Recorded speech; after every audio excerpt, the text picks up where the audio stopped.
Hello, welcome to the Fantastic Fiction at KGB reading series. Fantastic Fiction is a monthly speculative fiction reading series held on the third Wednesday of every month, hosted by Ellen Datlow and me, Matthew Kressel. We spotlight well-known and up-and-coming science fiction, fantasy, and horror authors, and admission is always free. We publish a monthly podcast and video so people who can't attend the in-person event can still enjoy the readings. If you'd like to support the series, you can donate at kgbfantasticfiction.org/support. Anyway, on to the show.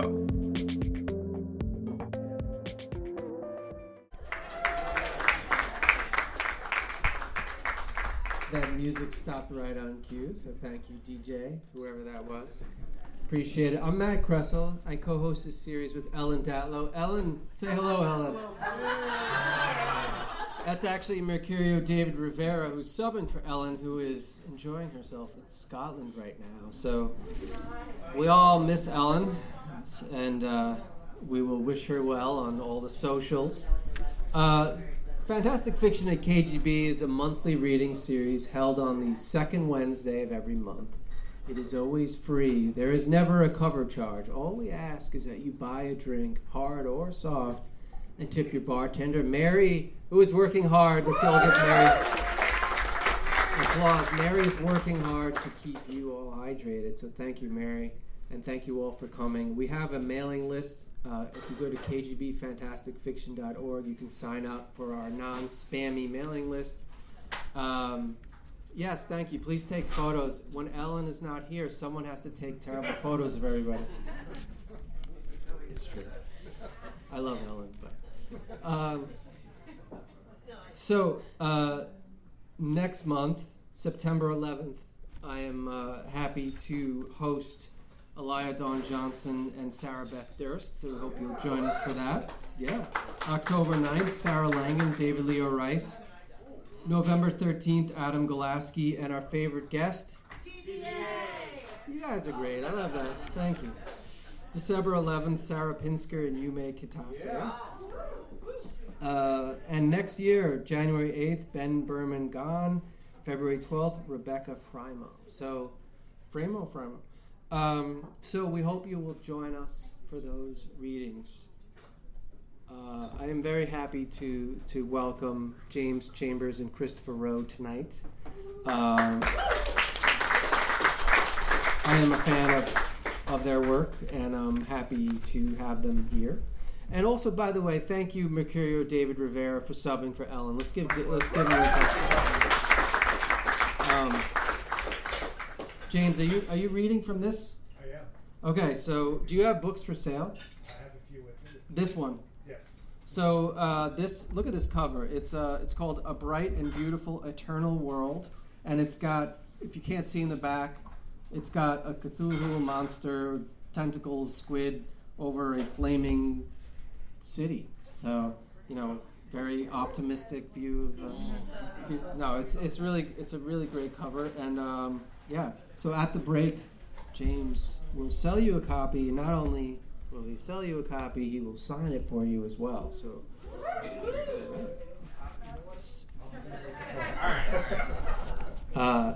James Chambers is a Bram Stoker Award and Scribe Award-winning author. He's the author of A Bright and Beautiful Eternal World, On the Night Border, and On the Hierophant Road.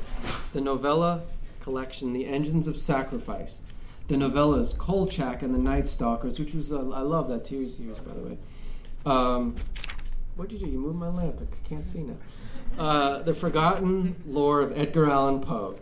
He edited the Bram Stoker Award-nominated anthologies Under the Twin Suns, Alternate Histories of the Yellow Sign, and A New York State of Fright, as well as Where the Silent Ones Watch, forthcoming from Hippocampus Press. Here is James Chambers.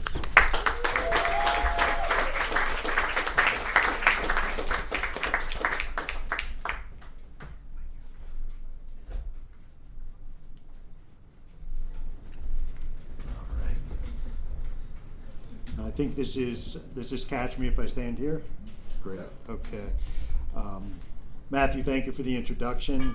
Thank you, Matthew and David, for hosting tonight. And Thank you, Matthew and Ellen, for curating the Fantastic Fiction series for so many years and presenting so many great readings here at the KGB bar. So it's an honor to be here, and I'm going to just jump ahead right in. As Matthew mentioned, I'm going to read some pieces from A Bright and Beautiful Eternal World. This is a short story collection that was published recently, and it's cosmic horror, Lovecraftian-inspired cosmic horror, but reinvented and sort of re-examined in mostly contemporary settings, but really spanning a range of time from the late 1800s to the far future. So I'm going to read, to start, a little bit unusual, but it's a short piece. It's the introduction. And part of the reason I'm going to read that is because a lot of these stories, or all of them pretty much, take place in or around a fictional town that I created based on the area where I live, and I've pulled little bits and pieces kind of into a mosaic of a fictional town called Nixport. Welcome to Nixport. Population, frightened. If you travel to the north shore of Long Island, where hills, valleys, and shorelines deposited by a glacier more than 10,000 years ago define the geography, you won't find Nixport. At least, not if you travel by map, GPS, or main roads. To reach Nixport, you must lose your way on lonely, tree-shaded roads that wind and curve through the grooves of time and reality, past marshlands and pockets of deep woods tucked into a suburban landscape growing like verdigris, clinging to rock. Nixport exists in the fragments of places and times, the part of Long Island governed by the Connecticut colony, where witch trials occurred in the 17th century. The house where Jack Kerouac lived for a time, and the bar where he drank. The hills where a teen murderer flirted with a non-existent devil in the lost 80s. The pocket cemeteries, where headstones tilt askew in the soft earth, and the secluded nooks of woods, trails, and waterways that line the shore of the deep Long Island Sound. Only 50 miles from New York City, yet far enough to constitute another country. If you find your way to Nixport, you can walk Main Street, admire the ships moored in the harbor, stop in at Raker's for a drink, and soak up the local lore if the baymen deign to speak with you. You can smell sea salt in the air and watch the sun set over the harbor. You can walk past shadows inexplicably more solid seeming than they ought to be, and follow the rails of the long-gone trolley line embedded in the street. On hazy nights, you can sit in a park by the water and hear a distant bellowing foghorn. You can sample the local fare, but you might want to skip the seafood. Beneath the surface of this town and its waters lurk secrets in history. Monsters hide here. Openings into other worlds appear in unexpected places. Nixport conceals a nexus where cosmic terrors beyond human understanding gather. Evil and horror made itself at home in this town, though no one can say when it first arrived. It taints the place and its people, haunts them, keeps them lying awake on nights when the wind howls, rain pours down, and restless waters stir things and memories better left undisturbed. More people go missing in Nixport than normal for such a small town.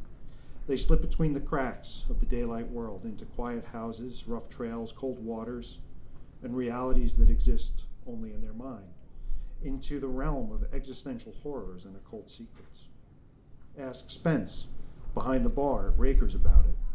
He might throw you a bone. He might not. No one in Nixport likes to talk about the town's dark soul, but sometimes they must, if only to remind themselves of their humanity, and Spence has seen it all. Knock on the door at the old Marish place if you dare, but hope they don't answer. If they do, you might learn something, or you might vanish into the dark, dripping rooms within. Stay a night at the Osprey's Perch bed and breakfast, but stay in your room. Make sure you check out on time, and decline any invitation to visit the wine cellar. Enjoy the secluded beaches, but leave the flotsam and washed-up crab shells where you find them. Don't risk bringing anything home with you. I first visited Nixport more than a decade ago, and realized Nixport's hooks bit deep into my soul. I can find my way there easier and easier now, like the path remembers and welcomes me. I don't like to visit too often. The strain of it lingers longer after each extended stay, but the town calls to me always. I returned from there not too long ago with a mad assortment of terrors and insights from this forsaken place, collected here as window and warning. Spence knows my drink now. He pours it stronger every time I walk into Rakers. I don't like to think about going back there. Maybe this most recent visit will mark my last. Except voices from the town whisper to me in the night, in my sleep and in my dreams, faces of those who live there, human and otherwise, beckon me back. If this is your first visit to Nixport, welcome, but be warned, it's unlikely to be your last. All right. So that's a little bit about Nixport. Thank you. So I'm going to read an excerpt from one of the stories in the collection. This story is called Stars on the Fringe of a Black Hole. And this is set during the pandemic. So just a few quick notes about this story. If you've read H.P. Lovecraft's The Color Out of Space, then you might get a little bit more out of this than someone who hasn't. It's also a story I wrote. It was my first attempt at sort of exploring a lot of the experiences of isolation and uncertainty and loneliness and being trapped that I think a lot of us experienced during the 2020 pandemic and beyond through a sort of horror lens. And so the setup here is that a couple have exited New York City on an urgent mission to go find somebody's parents who have stopped communicating with them. And they're venturing out to his childhood home in Nixport. My parents raised me and Desmond north of Nixport's Main Street, where the houses climb the Aztakia Hills and winding streets run lush with trees. Modest, middle-class houses from the 1930s squat side by side on slivers of property surrounded by looming new constructions, camouflaged poorly with nods to Victorian gingerbread. Here and there sagged 19th century homes tucked back from the street behind unruly hedges and centenarian willow trees. My family owned one of these historic structures, an old farmhouse on a hill, where one or another of my ancestors on my mother's side had dwelled since the 1830s. In places where a hill descended sharply, the streets vanished into the sky, or they ascended into a mass of branches and leaves where one rose on a steep grade. Lawns terminated at the curb, no sidewalks, no street lamps either. The aroma of salt persisted on breezes blowing in from the Long Island Sound or Nixport Harbor. Quiet under ordinary circumstances, the old neighborhood showed no life signs at all when, an hour before dusk, Tallulah and I rolled into my parents' driveway and parked our rented Jeep Wrangler behind my brother's BMW 3 Series. After we exited the Jeep, Tal, who hadn't visited my parents' house since before our wedding, said, "Ugh, is it always so damn quiet here? It makes my skin crawl." Born and raised on the Upper West Side, Tal rarely left Manhattan except to travel straight to an airport en route to some luxurious non-suburban vacation destination. To her, Long Island's Nassau and Suffolk counties loomed like the deep, dangerous woods of a Grimm's fairy tale. I dismissed her unease at first, then reconsidered when I detected the faint pulse of the unseen surf messaging the distant shore, a sound typically audible at my family's property only in winter stillness or the pre-dawn moments when the whole world seemed powered down. Even in late afternoon, growling car engines, shouting children, barking dogs, buzzing leaf blowers, and a dozen other neighborhood noises should have masked it. Those sounds didn't exist now, thanks to the pandemic. The Jeep's cooling engine clanked with crisp metallic pings that rang like church bells. Dry leaves crunched underfoot like firecrackers. "You're just missing the city's white noise," I said, as much to reassure myself as Tal. "Shit, look at Dez's car." A quilt of dead leaves covered the windshield of my brother's Beamer. Grit and dust coated the glass. He gets this thing detailed once a month. Hard to believe he let it gather crud like this. "Why bother cleaning it? Where would he go?" "Hardly anything's open," said Tal. guess, but he's as OCD about his car as he is about everything else. Leaves crackled and swirled as we climbed the steps to the front door. The house's wraparound porch overlooked the town to the south and Nicksport Harbor to the west, a spectacular view. At night, though, the harbor's empty black expanse transformed into a sinister void, eating the land, dappled by town lights like stars on the fringe of a black hole. By the late afternoon gloom, I embraced the panorama, seeking a sense of homecoming. Instead, empty Main Street stretched like a forgotten movie backlot to the harbor. A single car drove from the town dock lot. A lonely figure approached Rakers, a bayman of a mind to end his day with a cold beer. And the harbor, as ever, gouged the shore, indifferent. A few fishing and clamming vessels bobbed at their moorings, any pleasure craft already stored away until next spring, if they'd even gone into the water that season. Shifting clouds permitted a shaft of sunlight to strike the water, producing a brilliant flash that sparked iridescent flares in my eyes, jewels of luminosity in which a riot of color danced. A sharp ache lanced through my head. Dizzied, I winced and blinked. "You all right?" Tal asked. Rubbing my eyes, I said, "Yeah, fine, just sun glare." Taking a deep breath, I opened the storm door and tried to enter the house. The inner door held firm, locked. I knocked, then rang the bell, which gonged 3 times. No answer. I hit the bell again.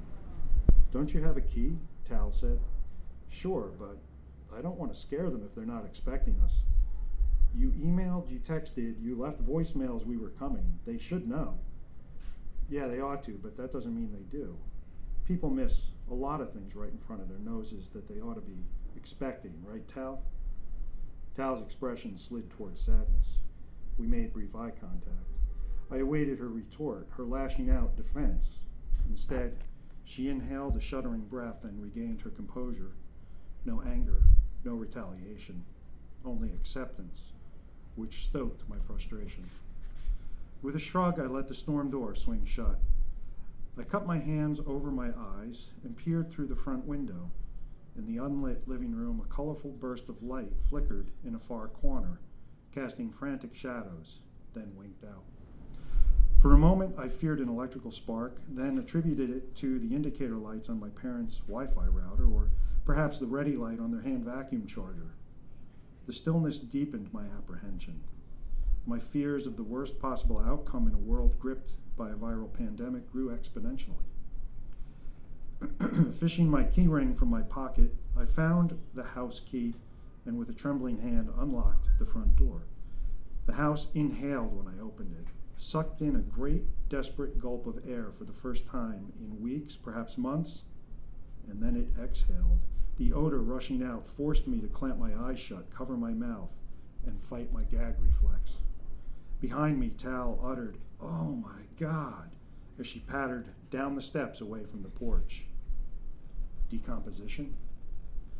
My first dizzying thought set my pulse racing, but the stench carried a different meaning than putrescence. As fresh air diluted the odor, I sensed the chemical sweetness masking a deeper, unnatural scent, blended with the earthiness of exposed mud, the perfume of wood rot. But not, thank God, the rank stench of death, no, not rotting flesh. A stink I knew from finding dead animals in the woods as a kid and removing broken-necked mice from basement traps. The acrid metallic foulness burned the back of my throat, but the more I inhaled it, the less I feared it came from my family's decaying bodies. It suggested chemicals long shut away, bottled up, stagnant, then released. A mix of ammonia and copper, of sulfur and butyrate, of ozone.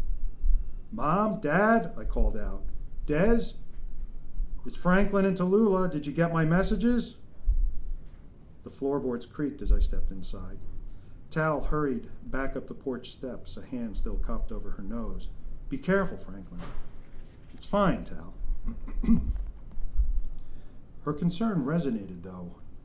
Never had I experienced such quiet at home.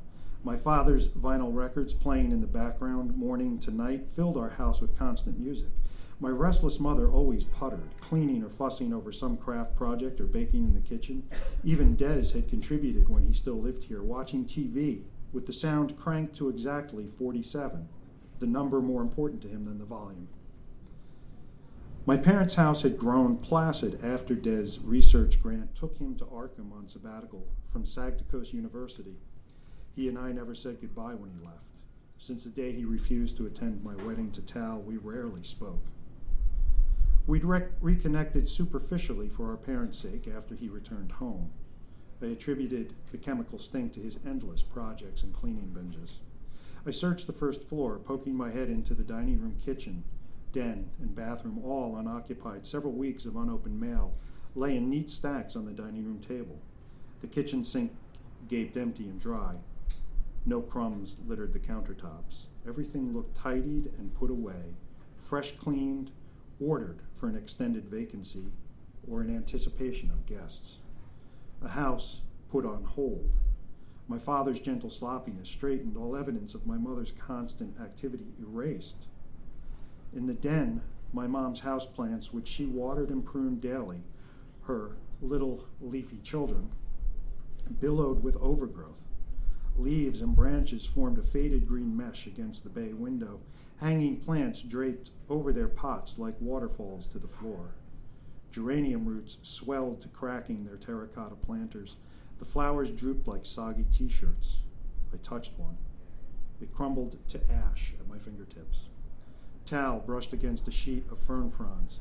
Half of them broke away and fluttered to the floor, as brittle as paper. Guess my mom hasn't been watering, I said. Tal rubbed another frond. Its leaves flaked off at the slightest touch. It's like they're scorched. Let's check upstairs. From the base of the stairs, I yelled up to the second floor. Hey, hello? Anyone up there? It's Franklin. Tal's with me. We're coming up. Tallulah climbed the steps behind me, one hand in constant contact with my arm. For the first time in months, her touch didn't set my heart pounding with anger. Instead, stricken with a ridiculous fear that one of us might vanish if we separated, I appreciated it. Upstairs, my parents' and Desmond's bedrooms, the guest room, the bathrooms, even my old room, all proved as neat, set to, and as vacant as the first floor. Exasperated, I slouched on the edge of my creaking childhood bed. Cold panic uncoiled inside me as I looked out my old window where the day's waning brightness burned. The antique, rippled glass created a prismatic, iridescent sheen that ebbed and flowed when I moved my head, as if a film on the window filtered the sunlight. Tal sat beside me and slid her arm around my shoulders as my stomach nodded. Maybe they went out for groceries, she said. My parents keep their car in the garage. Des's Beamer is blocking it in. They're visiting a neighbor, or they went for a walk. They wouldn't break quarantine with my mom's health being what it is. Beating breast cancer almost 3 years ago had left my mother immunocompromised and at high risk for the virus. Setting her head on my shoulder, Tal hugged me cautiously at first, then tighter. When I didn't return the embrace, she stiffened and withdrew, stood, took my hand, and tugged me up onto my feet as if sensing the push I needed to renew our search. Well, we haven't checked the basement. We should look there. I know what to do. I yanked my hand from Tal's. I don't need you to tell me. She shrank from me. Hope for this crisis to heal part of our broken bond faded from her eyes. An instinctive apology died on my lips when her teary confession surfaced in my mind, the memory no less vibrant or hurtful for the passage of months. I shut my mouth, afraid of what I might say, and hurried from my room. Thank you.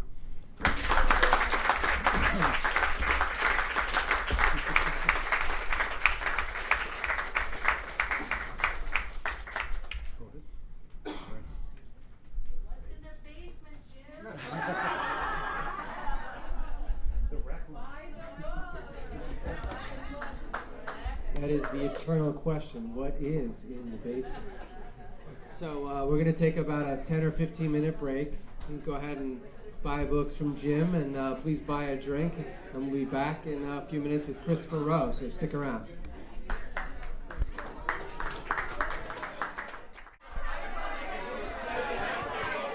Okay, folks.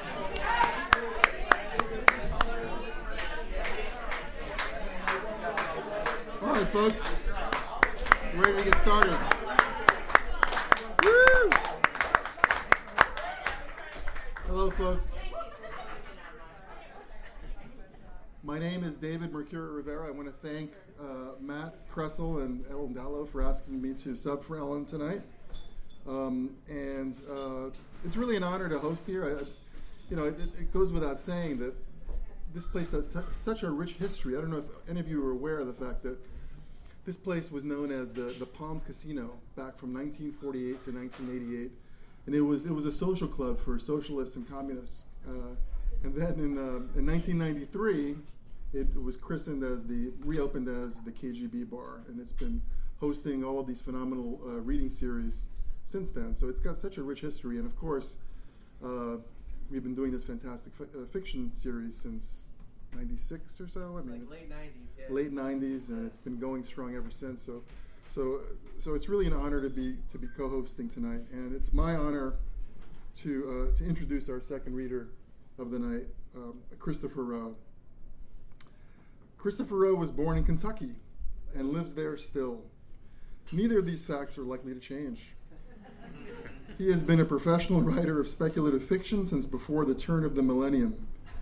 His stories and books have been reprinted and translated around the world and have been finalists for every major award in the field, including the Hugo, the Nebula, the World Fantasy, and the Theodore Sturgeon Awards.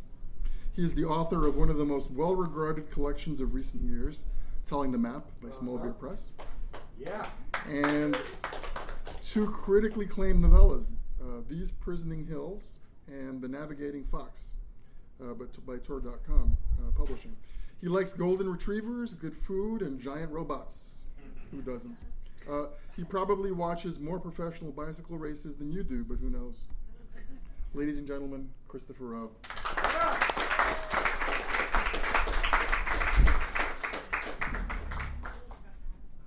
Yeah, bring that sucker way down. Well, thank y'all. Look at all y'all. And I'm not even related to most of you like I am for most. Whoa, shit.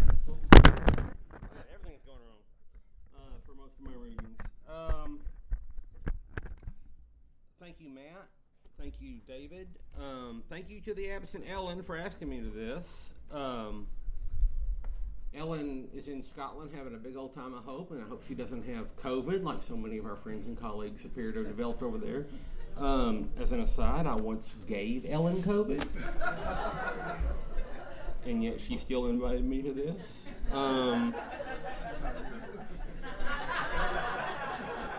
Thank you, Jim, for reading with me tonight. I am Christopher Rowe. I really do talk this way. I will attempt. My grandmother, Granny Faye, who managed to be both a little old country farm woman and a distinguished Southern lady, did so by modulating her voice and teaching us to have our home voices and our town voices. And I will attempt to read in my town voice so y'all don't laugh at all the wrong times. I'm going to read a few different things to, show off my range. The first is a very short story called The Terrapin King. I wrote it for a publication called The Cosmic Background that some of my Clarion students put out. And then I'll tell you about the others when I get to the others. So first we're going to start with The Terrapin King. I am a terrible liar, so this story is most certainly true. For 16 years, from the day I turned 68 until the day I turned 84, 9 years ago now, I served as a page in the court of the Terrapin King. Before I turned 68, I did not know the Terrapins had a king, or that they even needed one. I'm still not convinced they need one. He came to me disguised as an orderly in the facility where my children warehoused me after their mother died. He looked as human as me, and I am a wholly human person, something that 16 years in the service of the Terrapin King proved to everyone's satisfaction. Just the ears, the royal Walker Underladders man once remarked, his ears are the only thing that might not be taken to be pure human. All that hair. I was not provided with any means of grooming myself at court. My beard grew to my waist in those years, and my nails were only kept short by my chewing them. I was allowed to bathe in the old mill pond on the castle grounds, though, every other clay day. The days of the week varied. The lengths of the week varied. I depended on the royal baker of ammunition to tell me the day to bathe. She was the closest thing I had to a friend there, and once, on a bet, she shot me with a .410 shotgun fitted with a slug barrel. The slug was made of sugar, and it melted before I could dig it out of my thigh. My duties were onerous. I was an old man, infirm when the Terrapin King took me, and I had never been a strong man even when young. It is true that in 16 years I was never given the same task twice, but every one of the jobs I performed required great physical effort.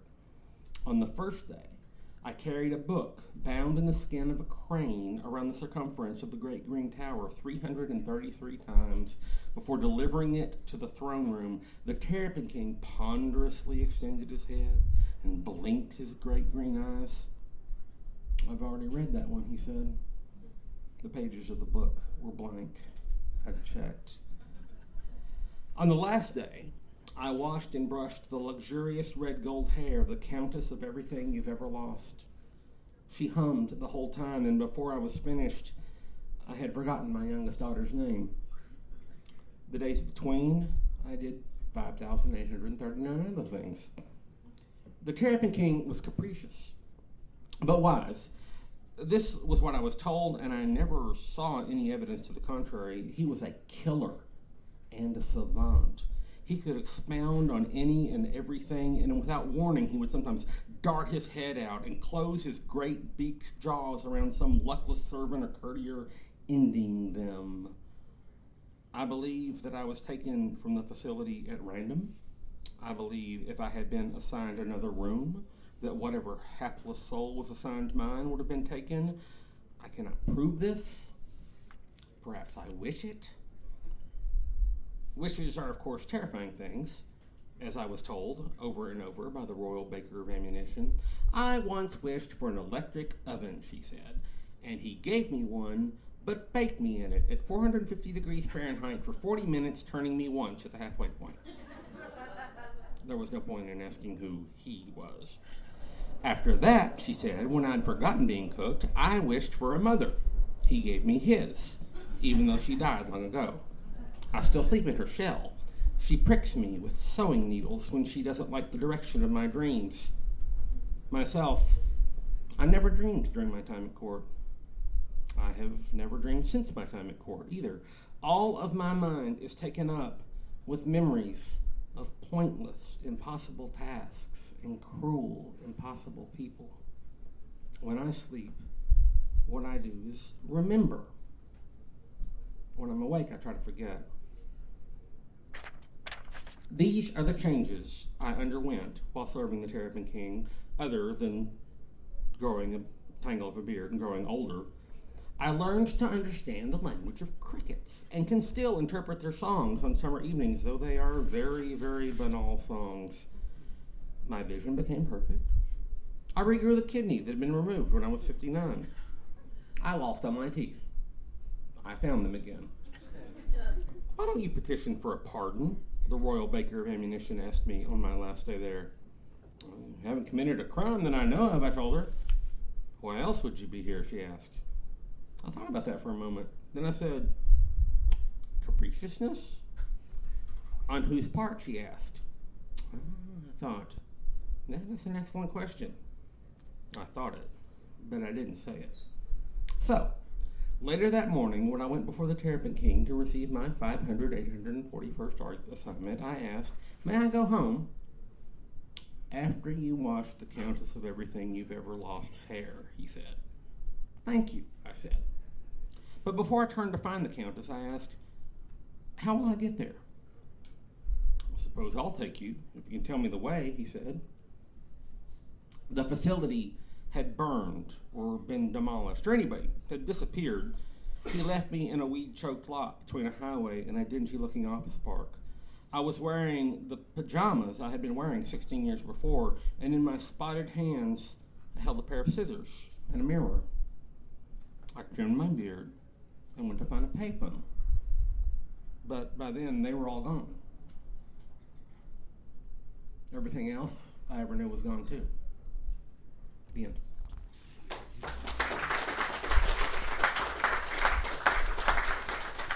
All right, I'm getting through this pretty quick, so I'm going to read a little intermediary piece. I wrote this years and years gone, before the war, in a magical, wondrous, far-off land called Live Journal.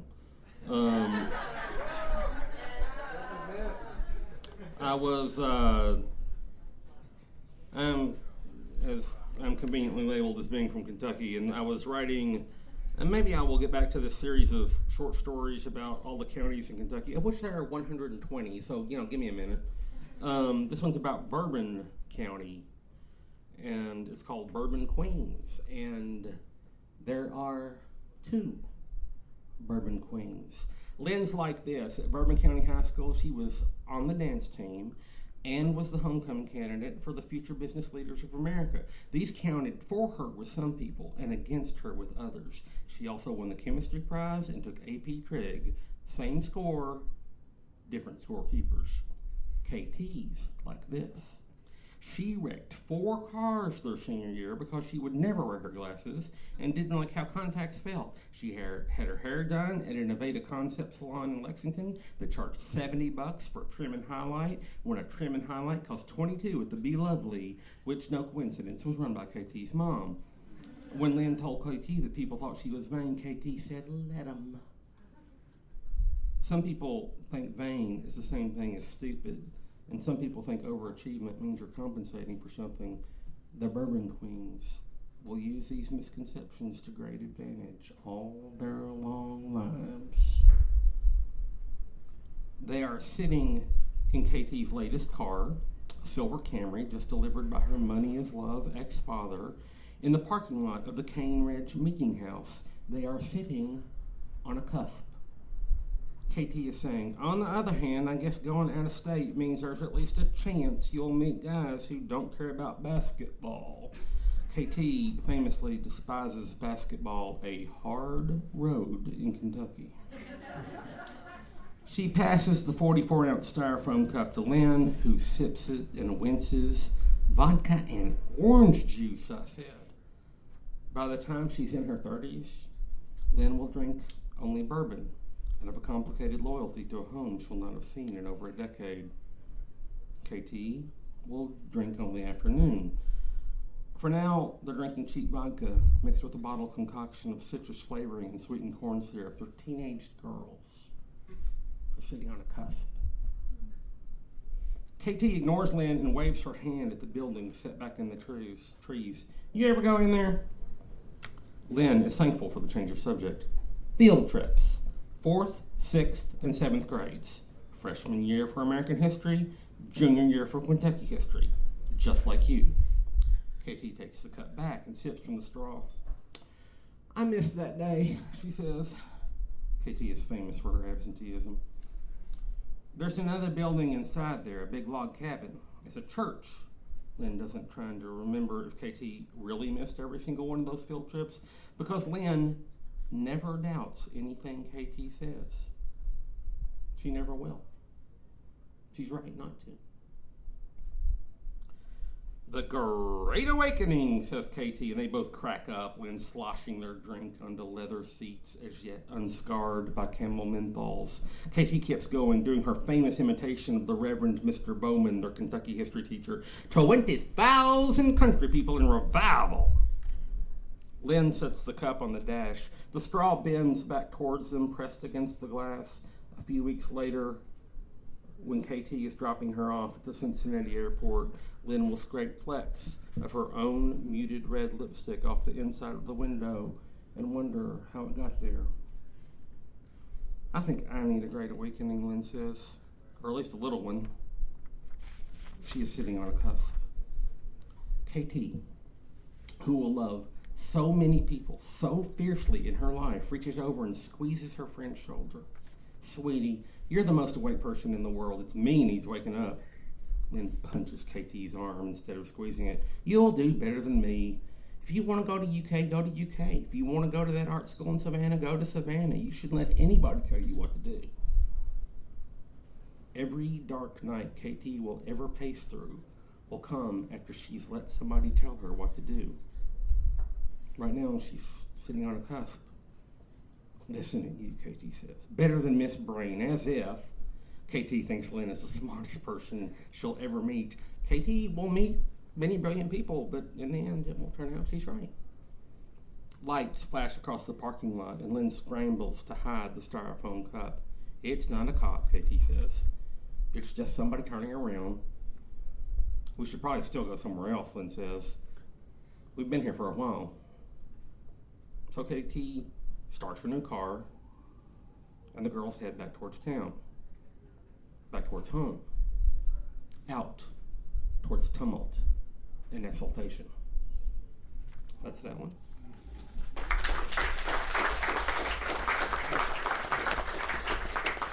Now I'm going to read part of a story, which might be kind of frustrating to y'all. It's frustrating to me. I started to write this entire thing for this reading, and it got too long. And it's a first draft. I hope you will forgive its infelicities. There's rather too much about it in it about a TV show I have rather complicated feelings about. Anyway, I hope y'all have as much fun listening to it as I've had writing it so far. And it's called One Night Only. When Conroy Summers discovered time travel, he used it to go to shows. When Conroy discovered that he could physically move his body backward through time and space and then return to the precise moment and place he'd left by using his will, his psyche, a certain frame of mind, when that happened, he was lying on the floor of his mildewy apartment in what had once been central but was now southern Louisiana, waiting out a hurricane squall.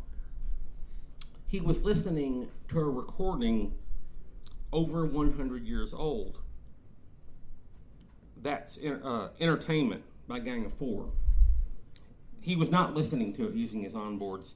Instead, the music was directly implanting his tympanic membranes via sound waves, emitting from a lovingly and painstakingly restored set of electroacoustic transducers. Conroy was old school, so he called them speakers. The sound waves had been physically inscribed in a modulated spiral groove on a disc of vinyl. The disc of vinyl was called a long-playing record album, and Conroy had stolen it from a warehouse owned by the Los Angeles Public Library 11 days earlier while in California on other business. When Conroy Summers discovered time travel, he was rocking the fuck out. You've seen him. Or somebody a lot like him. Pale and paunchy and probably just past 30. He's got stringy brown hair down past his shoulders that he should maybe run a comb through. He's wearing a tautly stretched black t-shirt sporting the logo of a band you've never heard of. And surely to God, by this point in your life, you've learned to never ask about that band. Conroy somehow kept a 2058 Trans Am running, the one they marketed as the throwback when it came out. Conroy hacked the transmitters on it so everybody within range didn't have to scream that clearly artificial rumbling. Now there was a potentiometer custom built into the dash, and he could cycle through 5 different outputs, all of which were actual legit recordings of actual legit sounds. Sounds not ripped up and torn apart and just generally fucked with by some kind of software nobody honest claims they understand. Channel 1 was labeled Wu-Tang, all of. 2 was Buddy Rich Going Crazy. 3 was the Imperial March 77 version. Hell yeah. 4 just said Jolene. 5 was Silent Running. And the story there was about how getting that clip was the closest Conroy had ever come to dying. He'd managed to pass himself off as a civilian custodian and shadowed into the command and control center at the Kings Bay Naval Submarine Base in Camden County, Georgia, 40 or 50 miles from where Jacksonville used to be. As he puttered around the room, he set up miniature Hensbell parabolic microphones, the placing of which was technically treason. Conroy didn't think of it as really treason, though, because he got the mics off an old woman in Memphis who wore a Stars and Stripes eye patch. He'd bought stuff off her before, and he figured she would never involve herself in anything that might hurt America. The patch was on a different eye every time he saw her.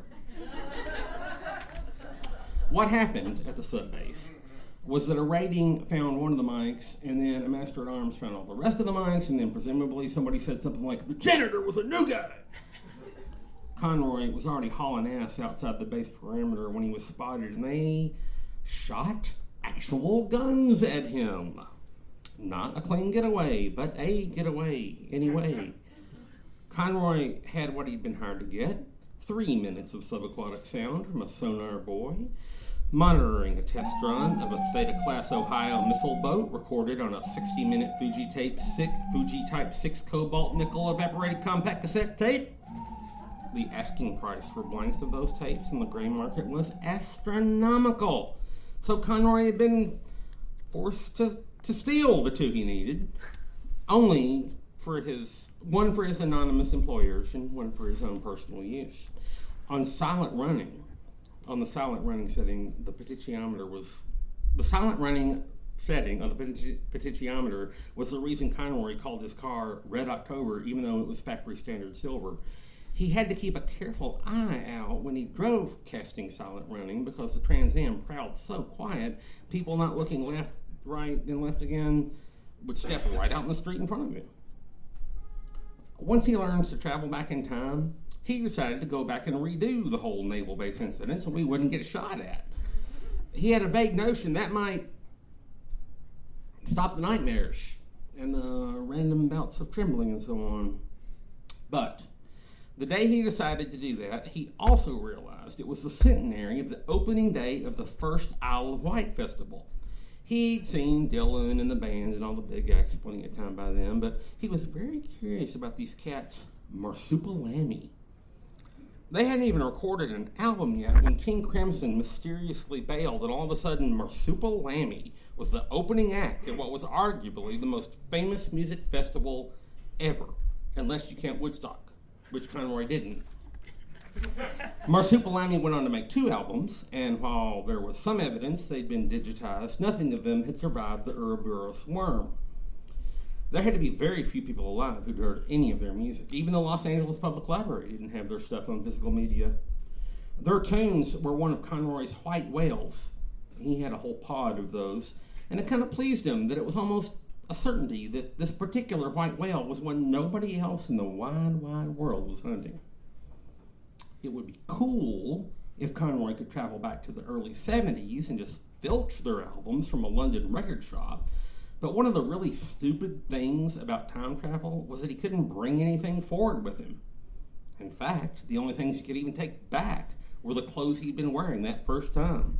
That was black Converse All-Stars, a pair of black jeans that probably should have been washed more recently than they had been, and a black, tautly stretched Neutral Milk Hotel t-shirt.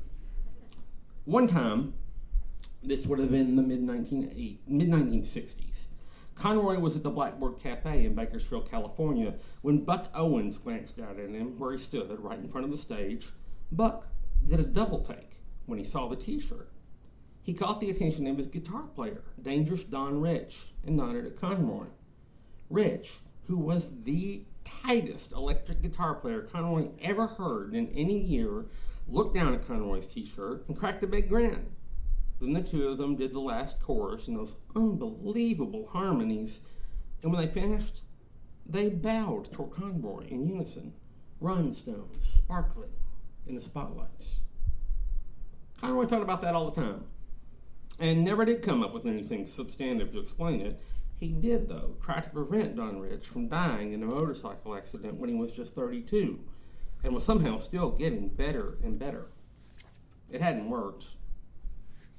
Trying to change the past never did.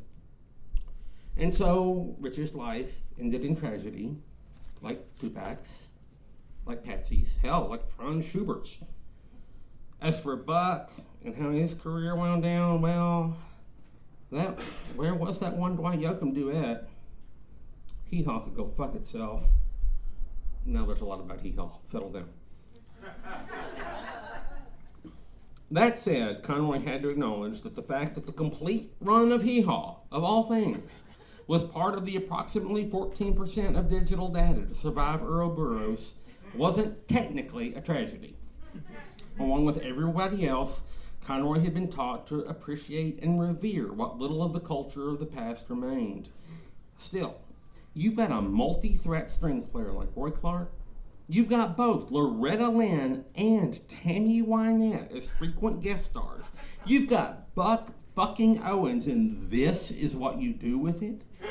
Cornfield County? You can't see, but that's capital K's, and Southerners should never do capital K's. All right.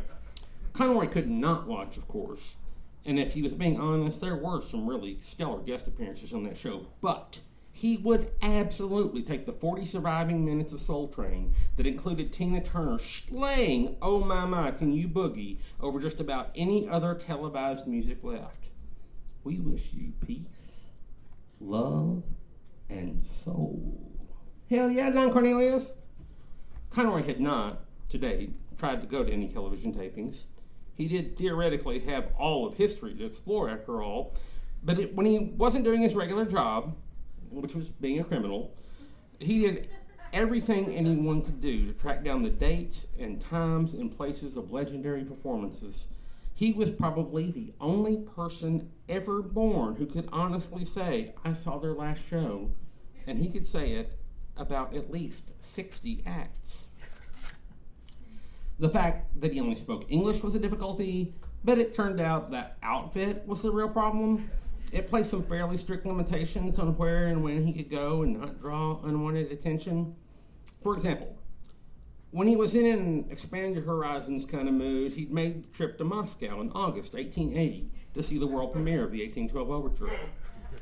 It turned out the show was in a big tent right outside this big church that was being built. This, in turn, turned out to be fortuitous, because construction sites are a great place to hide when really angry-looking dudes wearing uniforms and carrying rifles start yelling at you in Russian. There were 16 cannons fired off in that show. Of course there'd be soldiers around. That had been a pretty rough experience.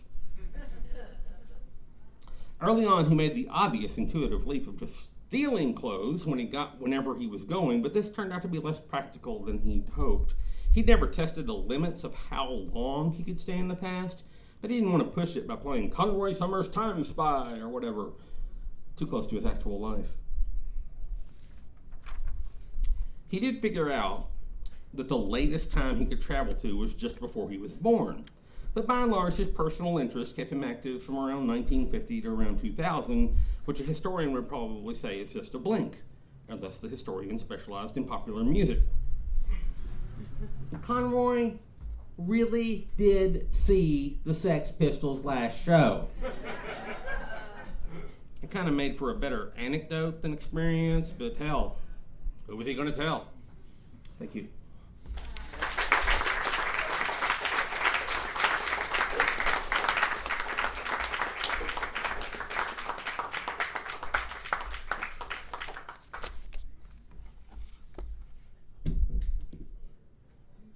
Tip the lady. Yes.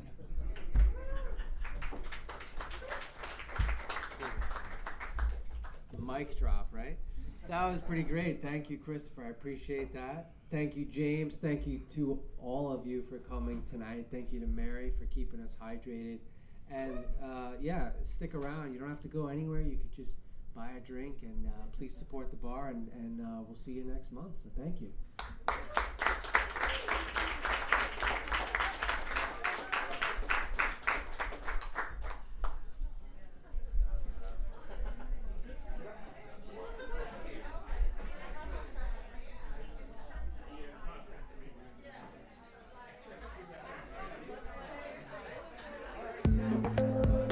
You've been listening to the Fantastic Fiction at KGB reading series. Check out our website at kgbfantasticfiction.org and click on support if you'd like to help keep the series going.